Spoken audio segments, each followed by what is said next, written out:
questions. If anybody, Christian has some copies of the comparison with Mississippi State, if anyone's interested in that. And we will open the floor for questions. Please raise your hand and get a microphone to you.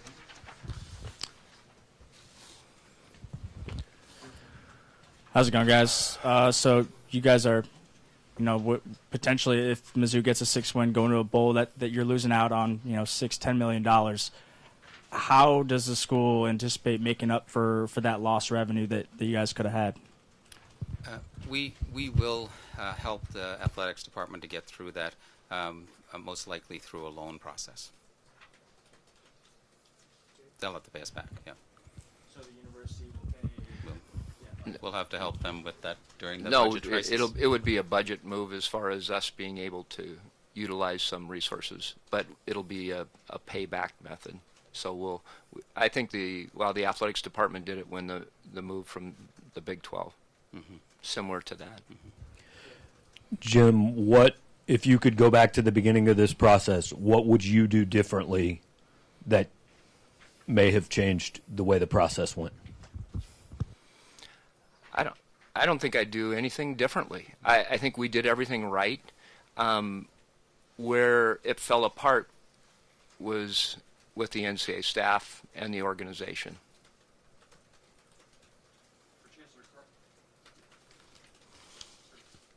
For Chancellor Cartwright, could you elaborate on why you feel this could make it difficult to determine how to handle future compliance issues?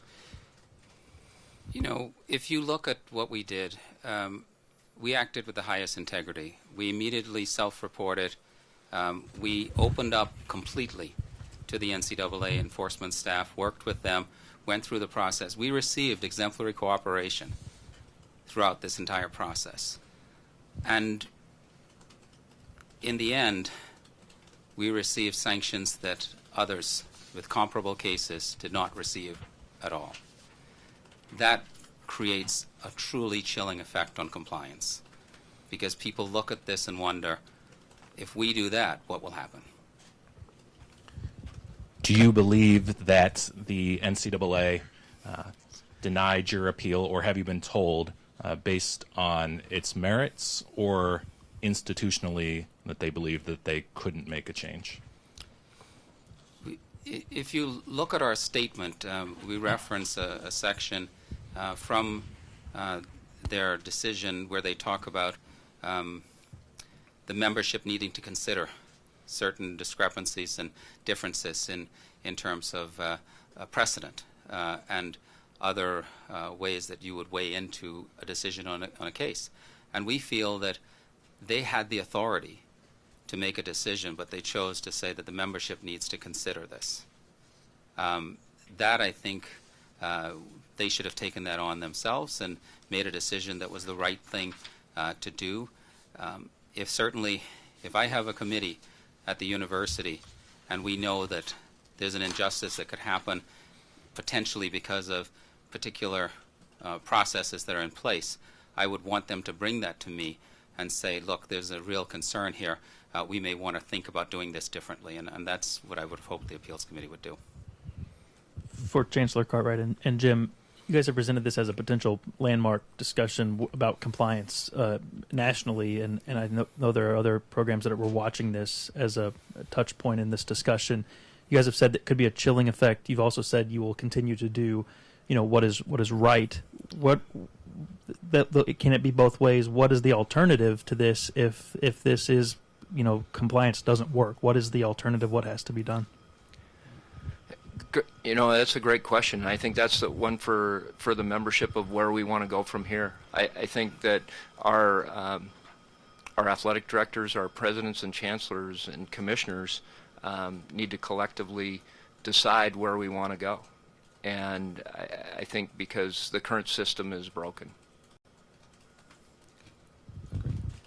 Jim, what kind of, we saw Commissioner Sankey's statement today, but what kind of support do you feel like you received from the league in this whole matter and getting this resolved as quickly as you can?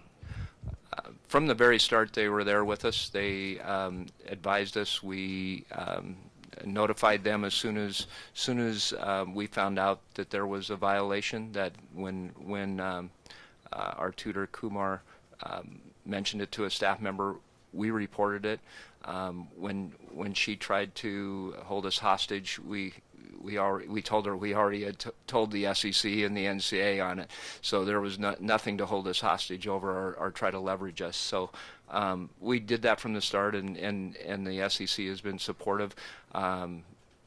William King has been involved in these decisions. I think he served on the appeals committee previously, or the NCAA infractions committee, and so he's had experience also as an attorney, and so they've been very helpful, and Commissioner Sankey has been supportive as well. Yeah, great. This has been a fine line for you all to walk, because you've cooperated but also pushed back against the initial sanctions and had the Make It Right campaign. Do you all feel that you were punished for speaking out along the process after the initial sanctions came out? You know, when you think about differing opinions, reasonable minds can differ, and we did it respectfully. We had a difference of opinion in the outcome, and I think it was our responsibility with the outcome. It was important that people understand that, and that we continue to push forward throughout the entire appeals process, that we have that changed and in our favor. I don't know if it played a role. Obviously, some disappointment with the final decision and everything, but is there a sense of relief, or did they communicate anything at all in terms of why it took so long for the 19 weeks, as you guys mentioned? There was no information of why it took 19 weeks to basically stay the decision. That you can only speculate. I haven't heard anything from them. No, it's not relief of moving on. It's really, this is a really hurtful decision that's a blow, because it impacts so many student athletes. It's really when our coach, excuse me, when our coaches are talking to kids that have eligibility left, that their senior year, and they can't go to postseason play, it's really, really difficult. Jim, I know you were really confident about the appeal, that it would be overturned in your favor when you first filed it. The Infractions Appeals Committee said that Mizzou didn't show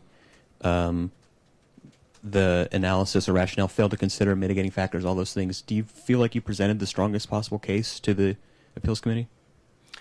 I think we did. I think we showed precedent. We showed where we felt the decision was wrong. I think where the crux of it, as Chancellor Cartwright said, I think the Appeals Committee came to a point, and they said, well, we can't overturn it because it's in this matrix. And why in the heck do you have an appeals process if they can't overturn a decision like that, where there's exemplary cooperation, and they've shown. And I think I had hoped with the Mississippi State case that they had circled back. I think people have asked about the North Carolina case. Did that have an impact? I think it probably did. I think we were the next case up after that, and those folks on the Committee on Infractions, they had a strong opinion of what should have happened with the North Carolina case, and then we were the next case up. But that's all speculation. How did your conversations with the coaches of the individual teams go after you found out about the decision? I think all three devastated. Yeah, it was. The timing of it, we had with it coming right on the heels of the heels of Thanksgiving, we had to make phone calls. We had to do for softball and baseball. Nick and I were able to make football meeting today. Coach Odom did a great job of just talking and focusing on that they've been dealing through adversity all year, that they needed to focus on the next 4 days and preparing for Arkansas. For either one of you, I think you said that you've exhausted the appeals process. You know there are fans out there wanting lawsuits, leaving the NCAA. I mean, is there anything beyond talking to other institutions at your disposal at this point? I've asked a firm, about it. I asked them 6 months ago. If this is not overturned and the wrong decision comes out, what legal recourse do we have? I asked them after the Mississippi State case, is there precedent? Can that impact it? And this was a firm that represented North Carolina and UNC, or North Carolina State, and just a very experienced firm, and they said, unfortunately, not. There's no legal recourse that we have. But we will continue to push for reform. I think we owe it to the membership as a whole. We owe it to our fellow SEC schools that we push for the reform that makes our entire process better. How much do you think that, this uncertainty around this case kind of impacted the football team this year? I'll let you answer that. Sure. Yeah. I think Coach Odom and the team did a good job of trying to focus on each game, but it was I liken it to a hangover, just staying with you and to the next day. And even though you try to put it out of your mind, it's always there. So I think it definitely had a negative impact, and for it to go, and every week added more emphasis onto that.